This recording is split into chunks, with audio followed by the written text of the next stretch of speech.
Much for being part of the X-Ray family on Human Rights Radio 101.1 FM. Today is another beautiful day, and we're starting off with quite an interesting story. I have a full house today. It's not like yesterday when we had just 2 or 3 people. Harry Spice is back from wherever he has been. He went AWOL. We found him. We sent some emissaries, and they begged him to come back. It's good to have you in the house. Welcome back. The Palma Assyria, as the Hausas would say. I've been around the world attending to other interventions. Absolutely. Good morning. We also have Oyikeke Igado. You're welcome to the program. Thank you. Barrister Idris joins us, quite a usual figure in the building. You're welcome. Good morning, Peter. Good morning, Nigerians. Olive Nweke is also part of us this morning. It's good to have you. Good morning, Mr. Peter. I'm glad to be here. So without wasting any much time, we're going straight to the topics that are making the rounds. If you remember, earlier on we talked about the president's reaction to the request by the state governors regarding how much should go to them, and especially having to do with the bailouts and how they are being used or expended. The president over time has tried to, intervene in some of the issues pertaining to workers' salaries, but most of the time these salaries are usually not paid. We listed quite a number of states to the listener, and we made sure that we categorized the level of challenges. Some had to do with pensions, some had to do with salaries, some I don't know if they really even look at the workers as humans. And that has been very dehumanizing to many workers, which the president has totally condemned and expressed his anger. So now we're taking a look at the reverse of that situation. Governors have said that the Paris Club refund is a right for the states. States are not begging the federal government for money, but asking to be paid the Paris Club refund, which is their entitlement. The Bauchi State Governor Mohammed Abubakar said the president's statement to the governors at a meeting on Tuesday is part of his usual concern for the plight of workers and did not see it as an indictment of the state's helmsmen. And the governor said, don't forget, this is money that belongs to us. We're not begging for anything, but demanding what belongs to us and that it should be paid to us. Abubakar, who expressed a report, addressed reporters after a meeting of some of the All Progressives Congress governors with the National Working Committee, said governors judiciously utilized the federal government's intervention in the payment of salaries and pensions. Here is one governor insisting that these monies are used for the purpose for which they were really given in the first place. Are we in a state of limbo? Are we in a state of confusion? Is there something we're missing in this? Let's start with, please remind me, you see, when you're not always here. You call me the returnee. Harry Spice. Yes, thank you very much. Let's start with Harry Spice. You know, the tragedy of our democracy is that it lacks mechanism for accountability.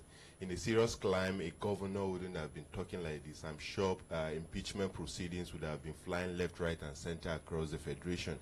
But here we are. Anybody can actually ask for money, but will never tell you how he used that money. Beyond the president's mild advice or fatherly advice, I expected the president to go beyond that rhetorics. You don't give dollar money and you don't follow to the latter the utilization of this money. It's an insult on our collective rights and aspiration as a people of this country that money is budgeted or allocated for the commonwealth or common good of the people are not utilized or misappropriated by these few selected leaders we call governors. If you go around the state, you see the abysmal degradation in terms of governance. Infrastructure at their lowest web. Health institutions are also bad. People cannot feed, people cannot pay their bills, and we have governors telling us that it is their right to ask for money. Money for who? The ones they've been giving, what happened to these monies? And the president, instead of rising up to the occasion, previously, I'm sure former President Obasanjo wouldn't have allowed this kind of impunity to happen now with such funds that are meant for people. Kogi State, for instance, a governor owing workers about 12 months' salary, and he comes on air to insult the workers that are political civil servants. And all the president could say is, sorry, how do you feel when people don't sleep, when people don't eat, can you sleep well? It's beyond pardoning these people. Use the instrument of governance to address this issue. We cannot continue like this. It is a shame. I'm very sorry for the governor of Bauchi to come out in the open and tell us that it's their right to collect money. Yeah, I even think this is more funny coming from the Bauchi state governor, because the state happens to be one of the states that was, indicted for misusing the But he fund. says that the governors are paid. He didn't even say that his state had paid. He said governors had paid their salaries. I mean, take a look at it. Recall very well that the Speaker of the House of Representatives, Honorable Yakubu Dogara, and even the Minister of State for Education, the Minister of State for Education, Adamu, who happens to come from the state, even came out to allege that, there is misappropriation of the Bella Fund in the state. I think even the Independent Corruption Practices Commission even came out to say that about 165 million was not well utilized, though the governor came out to deny it. But I've not heard anything about proper investigation. And then he's also coming out now to say, is their right and order. No one is arguing if it's their right or not their right. The problem here is there should be investigation. Investigation should be carried out to know how the bailout funds were utilized before you give out any other money. Is the right thing to do? When are you investigating when the man says he has paid salaries? Is not enough for him to say it? I would expect the federal government to move in. And of course, carry a proper investigation. You don't just give out money without ensuring it's used for the purpose for which it's given out. Procedural issues here. Remember, we have 3 tiers of government: the federal, the state, and the local government. The state government, as it is, the governors, under our laws, you can't prosecute them because they have immunity. That is where they rely on and do whatever misgiving they are doing. I want to take it from Harris Pice. Yes, the president gave out money, but do you expect him to set up another committee to monitor how this? It is expected that these are persons who are responsible and should do what is needed to be done by them. So you don't expect the president to set up another committee to monitor how this money has been spent. My take is, we have the Nigerian Labour Congress. What are they doing? It's not about strike. And in fact, from the one we've been going on strike in this country, what have we achieved? Nothing, absolutely. So it is for them, as labor leaders, as people who are in charge of taking care of welfare of workers, to ensure that this money is utilized for the purpose the money was meant for. Exactly why the Labour Congress came out to say now that the federal government should not give out any money again to them until... I want to go to the governor who says it's their right. Remember, in the last dispensation, we got ourselves into where we are because the money we were supposed to save, we didn't save it. Yeah. I can tell you, Iraq had over $74 billion in their reserve within that period, when the price of oil was at the peak. Iran, over $94 billion. But how much did we say? Nothing. They mounted pressure, the governors, this one still coming to say it is which right do you have, for God's sake? We are talking about federal allocation. You have your federal allocation as far as the law is concerned. These are bailout funds. It is at the prerogative of the president to do that. And in fact, it is even against the law for the president to do that without the National Assembly giving that authorization. So what are they saying? That they have a right to spend the money that they didn't earn? It's sad. Well, but they say it's their money. If this is a refund, it's a refund. It's a contributory money or amount of money that is being refunded back to them. The state governors, the money given to them, what have they done with it? It is. I keep saying it. If you cannot count, you cannot account. Let us know how much you were given. We hold you accountable. What you have spent, let us know. What is remaining, you tell Nigerians. Not that you have. We are where we are today because we didn't save. How do you expect the Naira to appreciate? Of the, for God's sake. Nigeria Governors Forum led by Rotimi Amechi then too. But this morning, I read that the Labour Congress is calling that they should not be given more monies. And I think the Nigerian Labour Congress is listening, and they're beginning to sit up because they have called, they have said, look, don't give more monies. Because we expect that they should have been monitoring these monies from the beginning. The monies were given. Okay, we have them. We have the chapters in every state in the federation. We expected that they should have gone beyond just sitting and expecting to receive these monies and ensure that these monies actually are paid. I think the time we'll get behind some of these things is when we make our state governors or our state government more responsible. Don't they generate funds in their own states? And as long as we continue to share monies, these governors will not sit up. They'll continue to be there, and then by the end of the month, they come to Abuja and collect their monies. And these monies, nobody asks questions about where these monies go to. How are these monies applied? Nobody. So they're very comfortable people. They just sit. I mean, by the end of the day, people just talk, and then, I mean, they stop talking. Other things will happen, and nobody talks again. So let's even begin to reduce the monies that we give to these governors. Let them sit up and generate monies themselves. If they begin to do that, I'm sure they'll become more responsible, if I'm allowed to use that word. Because a typical Nigerian is suffering. You barely can have anything. Go to the schools, people can't pay school fees. The hospitals are there, you don't have the right facilities, it's expensive for people to afford. So what are we talking about? These governors should be made to begin to generate funds and take care of their own people. We should know how we limit how much monies we share all the time. If not, they will not sit up. For me, I will also say it's also a wake-up call for the government not to succumb to, their pressure. You understand? Because this was exactly what happened in 2013 when the governors, kind of pressured, former President Goodluck Jonathan to share the accruals from the SS. It was quite extreme in that case because we remember there was even a court issue. They had to go into litigation, right? And eventually there was a directive for the president at the time, Goodluck Jonathan, to release the funds that should have been saved. And I think that's exactly what President Muhammadu Buhari has referred to as the poor saving culture of Nigeria. Harry Spice. Yes, beyond the issue of poor, saving culture, we're talking about monitoring. These monies were outside the budgetary allocation, and the president is disbursing as the chief disbursing officer. The question we should be asking is, the one we released earlier, what happened to these monies? What did you do with these monies that you're coming for another one? Governance is like a ladder, it's a structure. People, there are mechanisms on how these things are carried out.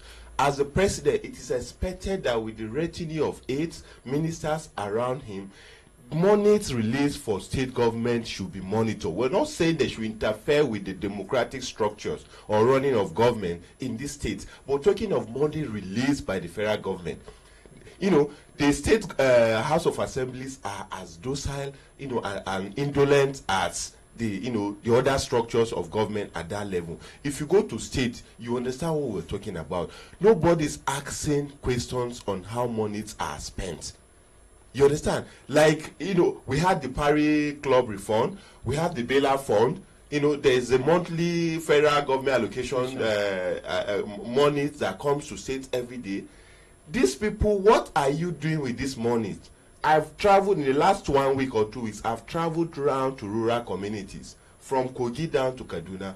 I was at Mandu, a primary health care center, where you see the soul of humanity. Children, minority children, begging for what to eat to survive. Even the mothers who are supposed to be feeding these children are also sick. Not to talk of the environment that house this primary health care. Then you begin to ask, these monies that have been releasing, what have we been doing with these monies? I still blame the president squarely. To me, he seems not to be on top of his game by ensuring that the right things are done. But I just want to agree with that. It's right, absolutely. What we're saying is, he is the class, is the class monitor. If you ask me, what happens to peer review mechanism? Enugu is suffering ecological program. Kogi is suffering poverty. Bauchi is suffering health. Sokoto is suffering from girl child, education. What have we done to address these issues? I wonder what they discuss at the federal executive meetings every Wednesday. But again, will the president do everything? What about other stakeholders? That, you see, when we talk of delegating power, this is what it means. You need to delegate some of your powers, even at that level. But we are talking about state governors who are lords in their own states. They cut the short. Have you talked about the money that is meant for local government area? Who is holding the money? The governors. What the local government chairman and councillors and all of that, what can they do? Absolutely nothing. So that is the problem.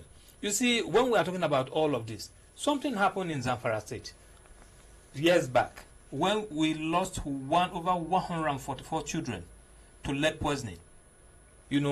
And again, I think within this week, something again happened in the same Zamfara. Then you want to hold the president accountable for that? For God's sake, there are certain levels of commitments, there are certain levels of responsibilities that is expected of all of us. Yes, the president, the last bus stop, he would, even in an inaugural speech, one of the things he said was, I will be responsible for anything that happened under my watch. Agreed. But there are certain responsibilities that goes beyond that is not within his realm and control. That is what is happening at the state level. So you can't blame him all in all. We just said it now, that the former president was coerced, harassed to release money by the same governors. That was where we lost what we were supposed to save. That some countries who were even at war were able to save over $90 billion and we couldn't save anything. That is why we are where we are today. Then the same governors are coming back to mount pressure on him, and we are saying it's for the president. Again, let's not forget, when we point accusing fingers at Mr. President, let's remember. No, it's not his.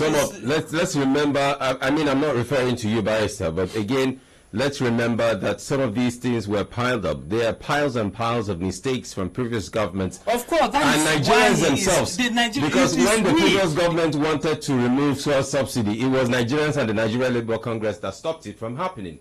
Today, we've not been able to save that money that it was supposed to. Well, in the context sorry, at the time, Peter, was supposed to have been saved. Do you know majority of our roads that we are enjoying today were issues that were done when we had a PTF during Abacha regime?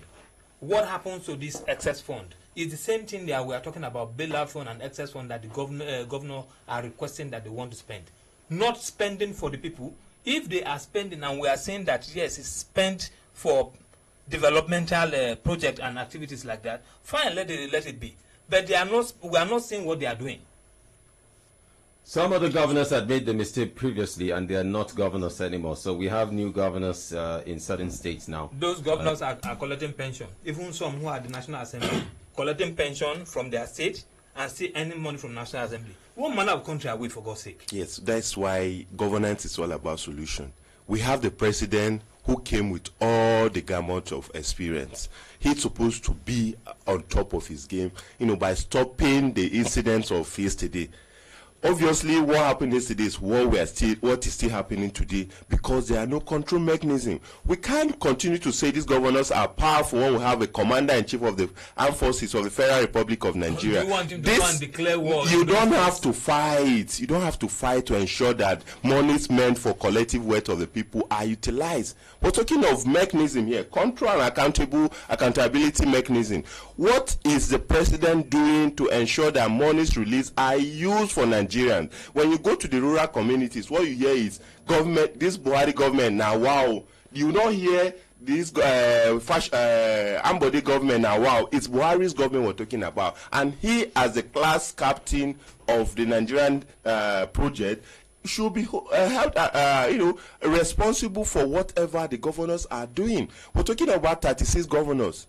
Not 150 million Nigerians. What stops the president from having a closed-door meeting with these people and go on his news, beg them, our people are suffering. What can we do to, to reduce the president should beg the governors? Is that why would he beg them? I mean, everybody was elected on a different platform. Just like Barrister Bauer said, if you cannot use force, then you use alternative means of resolving issues. And that is why he's holding for that he won't release any money again.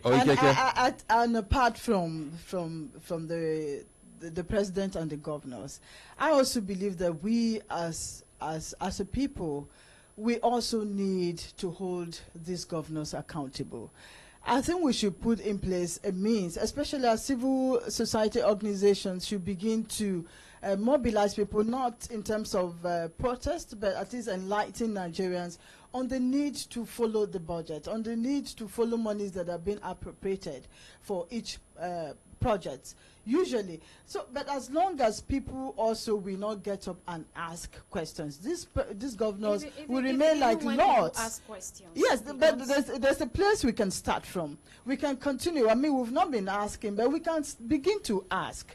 Gradually, we can get to that point that the governors can say, okay, well, if I don't do this, these people will know and they will follow me. So we should, as a matter of urgency, begin to include our people and ensure that we ask questions. We demand for accountability. We cannot allow our governors to just continue to be lords, to just continue to be like their own small gods. We should have the power to say, where is this money? What happened to this budget? This month, this money was appropriated for this particular road. Why is the road still like this by the end of the day? If we can mobilize ourselves and strengthen ourselves in such a way that we can begin to demand this accountability, that would also sit up a little bit. Okay, so we'll sit up after this with more. Stay with Human Rights Radio 101.1 FM. This is X-Ray. We'll be back. This is Human Rights Radio 101.1. Redefining broadcasting.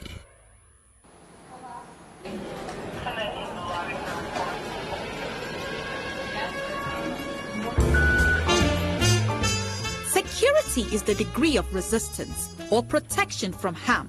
It applies to any vulnerable or valuable assets, such as a person, dwelling, community, item, nation, or organization.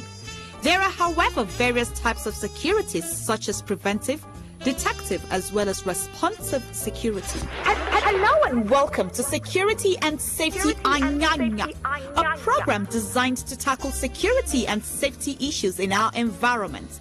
This na program we could give you an opportunity to call and take yarn with our mind on the kind security and safety challenges we will not face and how we not take handle them for our area, even right from una domot.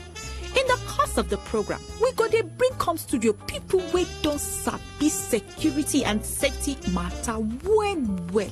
As we know say, no be only police and soldier be security people where we get. We get people like the Nigerian Security and Civil Defense Corps, when they call NSCDC. We get vigilante groups where people know as Yambanga, scouts and other people then for this area where they try their best to protect us and our property. Catch Security and Safety Anyanya with ordinary presidents on Human Rights Radio 101.1. Security and Safety Anyanya for a security conscious Nigeria. Human Rights Radio. X-Ray.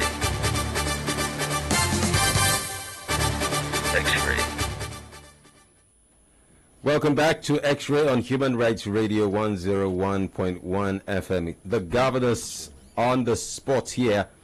Paris Club refund is our right, says the Bauchi State Governor in a statement to media men. Mohammed Abubakar said the president's statement to the governors at a meeting on Tuesday is part of his usual concern for the plight of workers and did not see it as an indictment of the state's helmsman. The governor did say, "Don't forget this is money that belongs to us. We are not begging for anything but demanding what belongs to us and that it should be paid to us." What if this money was not there?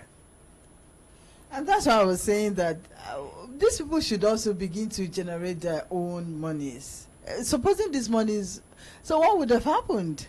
I mean, the monies were given, people were not paid. So what if the monies were not given? So I think we should begin to generate monies from the state levels.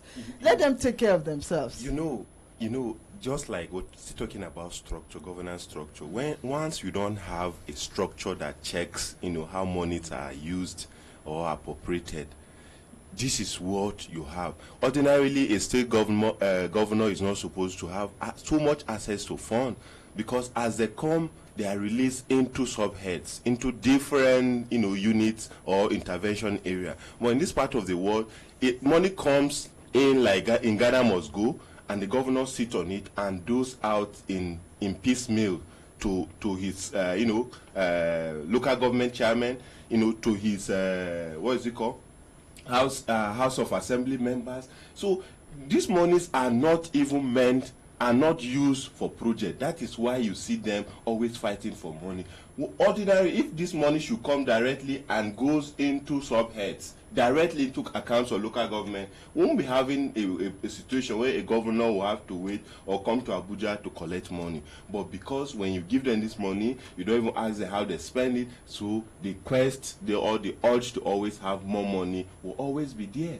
You don't give somebody free flow of cash and expect him, the day you stop, definitely you have to ask for more. That is what is happening until Mr. President, until he stops giving out money anyhow. Just like that's why the call for for true federalism is even taking dominance in our national discourse today, because people are taking money and not using it or accounting for it. Therefore, whether governors are not interested in what comes out from their internal generated revenue, they are interested more in what comes from the federal government, because it's free money, awoof money as they call it. The phone lines are now open. You can call us up on 081 89 99 1011. You can make your opinions known to Nigerians on this program. This is X-Ray, and you're allowed to make comments, but put off your radio sets kindly before calling us, so we don't have feedback. Also, remember that profanities are not acceptable. Radio unfriendly words are also not acceptable on radio. Hello? Good morning. Uh-oh. I didn't even pick after all.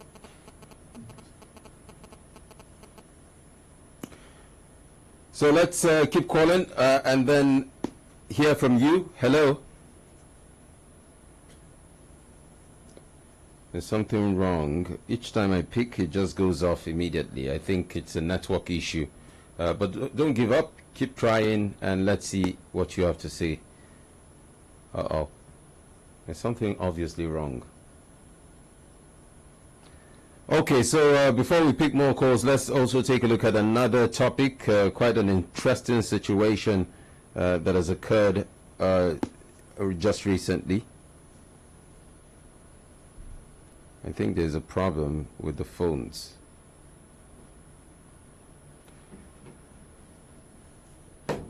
So as we prepare for 2018, the president has also already reeled out his plans for the spending in that year, and we're going to take a look at that right now. The federal government proposes 8.6 trillion naira budget for 2018. President Muhammad Buhari has proposed a sum of 8.6 trillion naira for the 2018 budget. According to the details of the 2018 to 2020 medium-term expenditure framework (MTEF) and the fiscal strategy paper (FSP), the proposed amount, which is exactly 8.595 trillion naira, represents about 15% increase from this year's 7.44 trillion naira budget. The MTEF and FSP documents were presented to the House of Representatives and read at plenary on Tuesday. According to the President, the proposed budget is predicated on an oil benchmark of $45 per barrel, with daily production output of 2.51 million barrels per day. The proposal is subject to review by either the president or the lawmakers. Hello, good morning, Mr. Peter. Good morning and welcome to X-Ray. Hello, good morning. Yeah, we can hear you. Please go ahead. Hello. We can hear you.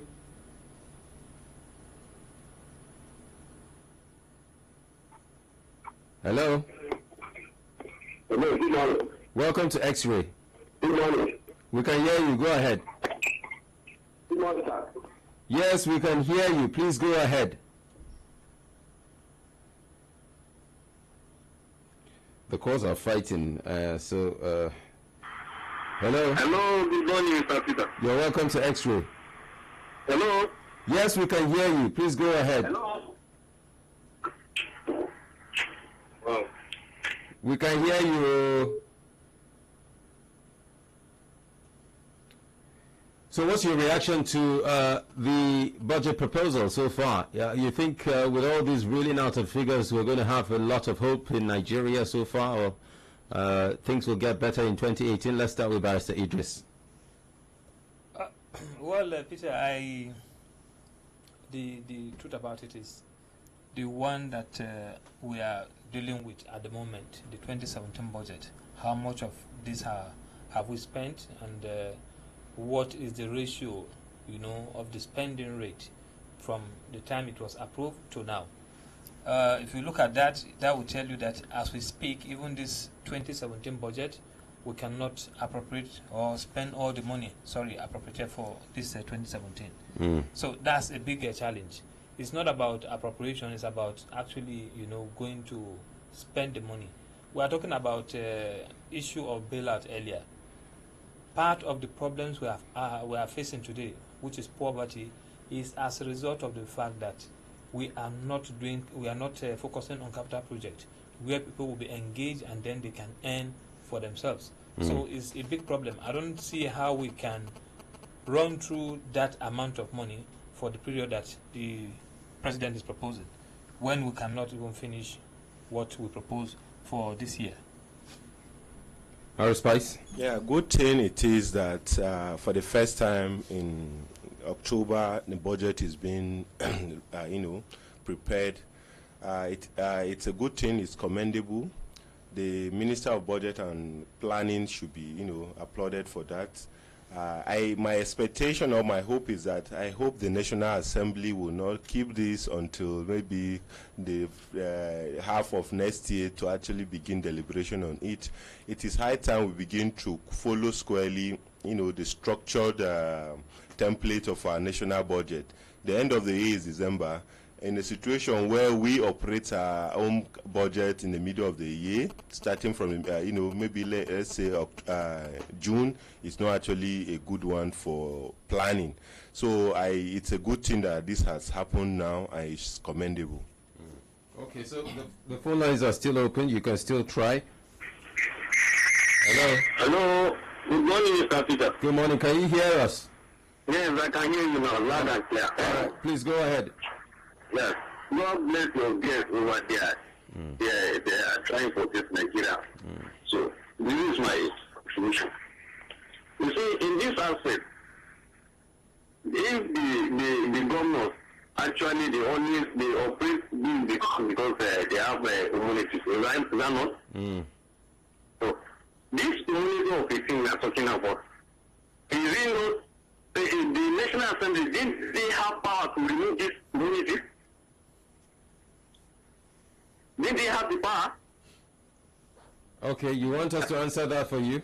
Yes. If they have the power and they are representing us as the people that vote them there to go and represent us, and also act on our own behalf of what we want as a Nigerians, then they should act on that and remove that immunity, because nobody in this country should not be accountable whatsoever.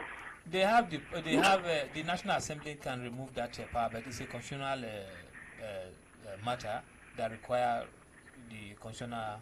So they have the power, right? Yes, obviously they do. Constitutional amendment. So if they have the power, we are now calling on to them. They should remove it. You know, you can't just call onto them like that. There's a procedure. That's what Barrister Idris is saying. It's a constitutional matter that requires certain procedure to be followed by the National Assembly. Okay, there's a provision for that. Yes, there's a procedure. Then we are calling on to the media. Let them educate the Nigerians on the procedure so that this country will move forward. We are tired of this kind of thing. How can people work for months and months and months and still yet there's a bailout somewhere and some people will sit down on that bailout for their own sake, for their own interest? It's not acceptable, and we cannot accept that. Please, you should. I know in Human Rights Radio, you people are trying. Please try more, because the best for this Nigeria is good for the best for all of us. God bless Human Rights Radio. God bless the ordinary president. I've been all this while trying to call him on the other platform, but it's not possible. I wanted to pray to him. I've been doing that. Why he is not here, and I'll still continue praying for him. May Almighty God bless him, bless his family, for all his contribution to get this Nigerian know better, and now knows the better. He knows the reward that he is giving. I pray may he have a sound head and both the whole family entirely as a Human Rights Radio. God bless you. Thank you very much. Amen. Thank you so much for your contribution and the prayer as well. That's a special one. You make a contribution, you pray. It's just an added advantage to us. Let's go to the next line. Hello. Good morning, the X-Ray crew. You're welcome to X-Ray. Thank you for joining us. My name is Ifeanyi from Buhari. Ifeanyi, go ahead. All right. I think the federal government is trying their best. The state government also complemented their efforts. But I want to appeal that this synergy between the organs of government is enhanced, so that there will be more cordiality in the relationship between the federal, the state, and the local council, so that there will be free of information and social activity, so that the people at the grassroots benefit from this government. The federal government cannot be busy at the same time.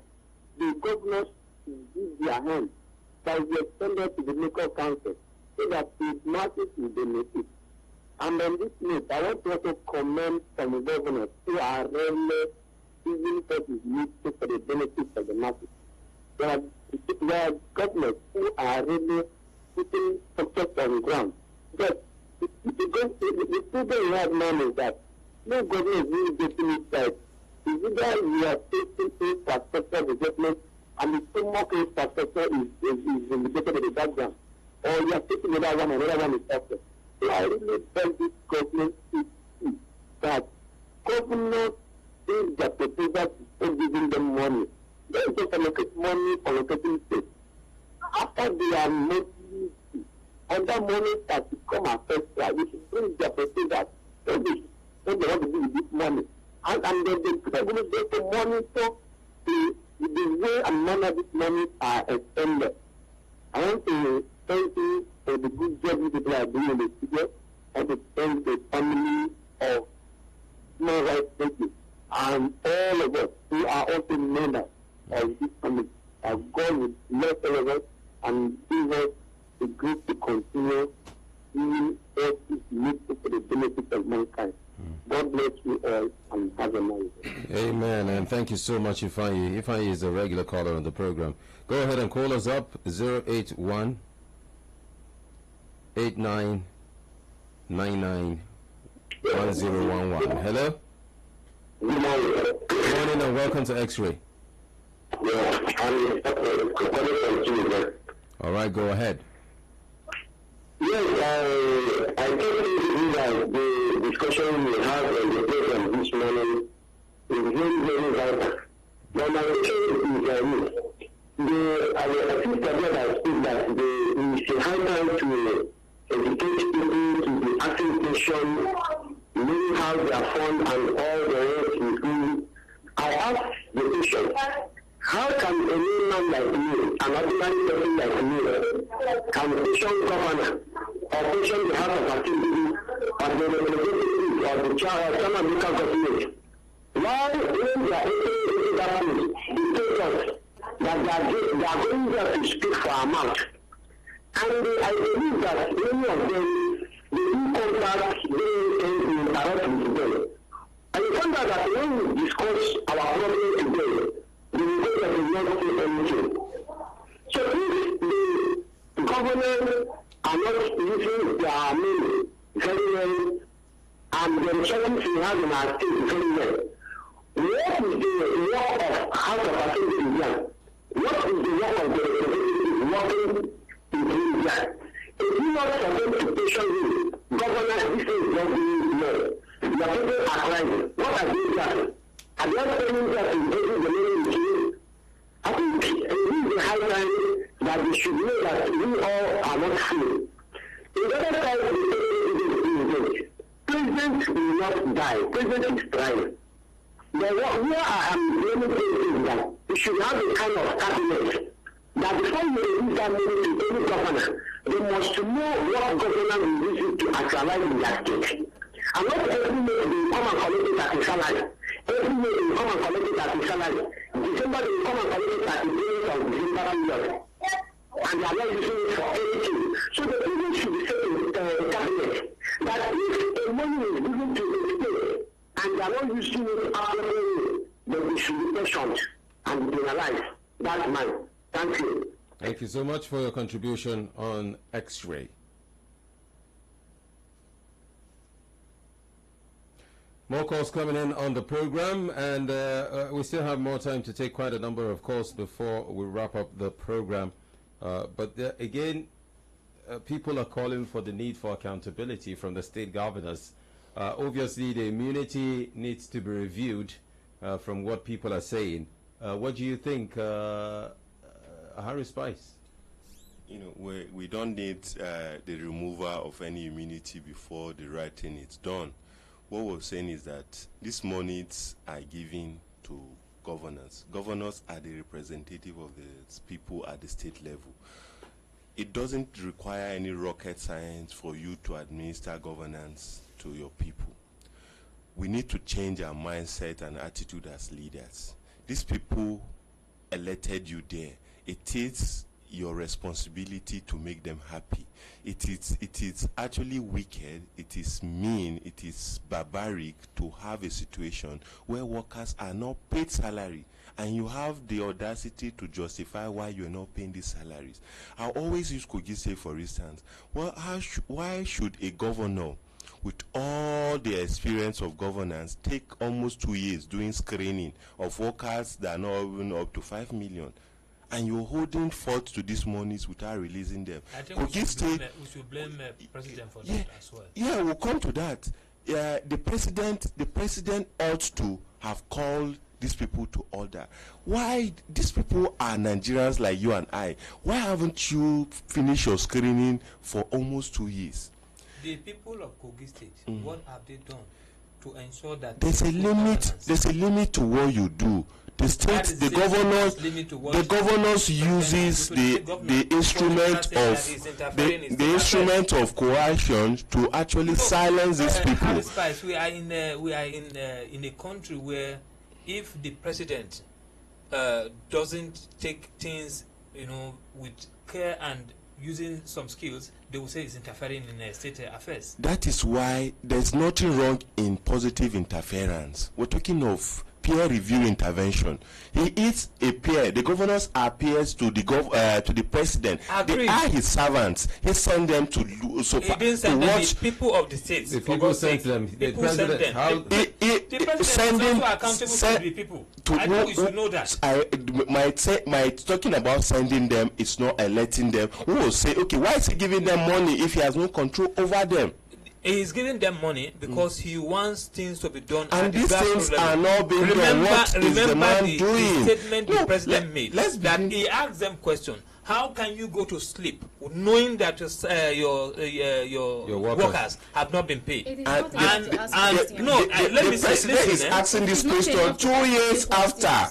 2 years after impoverishment, and Peter, the president, the only thing he can ask is, it's appealing to their conscience. Is that enough? Where are the instruments of governance? The Constitution spelled out the that House of Assembly anybody. what are they doing? This is why, as the president, have you sought out audience with the houses of assembly members in all these states? What are you doing? Your states are not performing. Governance is at the lowest ebb at the state level. As the governor, as the president, what have you done to interface with these people? Do you know, as we speak, the state governors, if they say local government election will not hold in their state, it will not hold. Then what do you want the president to do about then that? What democracy? Three tiers of government. Then what democracy are we talking about if nobody can hold the governors responsible, including the president? It's you and I. We've been talking about the president and his responsibilities to the governors. What about the governors' responsibilities to the local councils? Well, that is where the how have they performed in their own positions to the local with the power, with the purchasing power of money, has the right of control. We're talking of local councils who are appointed. Remember, in states there are no local government elections. When we have our administrators. So? Now you ask, why is that so? Who handles the finances of those councils? Is it the president? It's the governor. You see where the same governors handle their own finances. Now, as the head of, and yet they want to come and control the federal finances again. Let's listen. As the head of the federation, what is the responsibility of the man upstairs? When he cannot talk to these people because the constitution does not allow him. You just said he cannot. He just called them and talked to them. After 2 years, after a series of allocation, after a series of bailouts, what are we talking? You see, the president. We have responsibilities. Peter, when I was growing up as a student, I know NANS, the Nigerian Student Union. I know the kind of power we had when it comes to holding people accountable. Why do we have the Nigerian students? Why do we have the Nigerian Labour Congress? When you cannot, it's not about strike and all of that. They can make the governor see. These people you're mentioning are still instruments of the states. They are the gamut of the oligarchies. Any organized setup, exists to better the lives of their members as well as themselves. The NAS you're talking about are also a part of the hegemony, of the elite hegemony we're talking about. You understand? These people want money or it's dollar to them, once they are placed in special consideration or hotels, they compromise. So when they call us for strike, we shouldn't go on strike. Strike, I'm never an advocate of strike. Okay. I'm an advocate of accountability and sitting on top of your responsibility. Okay. The president can call his governors together, lock the door and stay there for 24 hours and let's talk about the issues of governance in Nigeria. Let's leave constitution. The technicality in our constitution is the reason why we are where we are today. We can't leave it because it's the grand norm of the state. The constitution was. Then again, they will accuse the president of breaching the rule of law and all of that. Men made the rules of law, and it's the same men that also implement it. If the rules of law are not working, let's use the alternative means. All right, gentlemen, let us. I can't help but laugh because both of you never get along. No, it's all for the interest of the society. Well, I understand. We were trying to strengthen governance. It's nothing personal. I don't have anything against what Harris Price is saying, but the truth is that we have a law and we should deal with issue as far as the law is concerned. We talk about immunity. The law of the elite, the law of the few we're talking about. That is the problem. If you call it the law. Remember what the president said. I have said it. Remember the president. I belong to everybody, and I belong to no one. He should begin to demonstrate that axiom by doing what is right. What is right here is that calling these people to order. We cannot continue to be giving you money and you're not using it. To order, didn't he? You see, by appealing to their conscience. How do you sleep? Peter, all right. Sorry, just a minute. There was a time, the Lagos State governor. At that time, I think Tinubu also, the federal government during Obasanjo era stopped giving them a subvention, and that thing lingered on and all of that. People were saying he's breaching their constitutional law and all of that. These are some of the problems. The moment the president steps into doing things like that, now they say, "Oh no, because he doesn't like this state, because he said so one has to be extremely careful when it comes to dealing with issues like this. A leader is supposed to be dead to emotions, sentiments, and other side talks. Do what is right as a leader. The constitution as we have it, the president is trying by every means possible not to go against the law of the state. So that is what he's doing. He's being careful. Before they say, no, he was a military man, he's coming with his dictator. But the governors can actually undermine the law of the state. All right, because we're running out of time, unfortunately, I can't let you continue with the argument, otherwise this place will catch fire very soon. But anyway, I think we've gotten to that threshold of our time. We may have to continue this discussion tomorrow, Friday. But it's been a wonderful time with you guys. I'd like to thank everyone who participated, especially those that kept trying to call us even with the network problem. But final comments from Oikeke Igado. Sorry for keeping you on the one side. Yes, they took Oliver out of it. Exactly. Yes, I can see. But what we need to do is just simple. How much monies do we have? How much monies have been appropriated to what? By the end of the day, we should be able to ask questions and ensure that those monies are applied appropriately. And on the issue of budget, you know, we are still struggling to implement 2017 budget. Yeah. I don't know how. One question comes to heart when you read that thing. One begins to wonder, how do we intend to fund this particular budget, especially since it's a 15% increase from what we have currently? I really think government should review it, take a look at it again, because the feelers we get when we go to speak with people is that people have not really felt the impact of the 2016 and 2017 budget. So I think government should take a look at it again, and if possible, seek public opinion.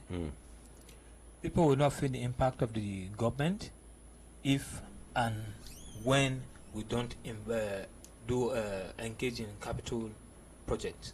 I think it's high time we started looking at how to spend the money we have on capital project. People should be employed, and then money released for road construction. All of these are things that can make the economy turn around. So I hope that we start doing that so that we can have some leisure of life. Harris Spice. While we're also investing in capital project, we should also be investing in human development, capacity development. If you listen to what happened in Kaduna, where majority of the teachers could not even solve, sums or questions meant for primary 4, you understand that yes, we are actually behind in all estimation as far as human capital development is concerned. Thank you so much, gentlemen and ladies, for being part of the program. We'll hope to see you tomorrow again. And from me, I'd like to say thank you so much for also making this a reality. Shola, my producer, thank you for doing the best that you can. Do have a lovely morning ahead, and see you much later. Zarang M. Majalisu, the NCSA, comes up at 11 o'clock. Afterwards, it will be the news at noon, and Health is Live comes up. Later on, you will also enjoy Media Lab and so on and so forth. Prosumer Forum has been launched finally yesterday, so you get to hear about how the communication between the producers, the consumers, and their regulators. Have a great time. My name is Peter Kundum.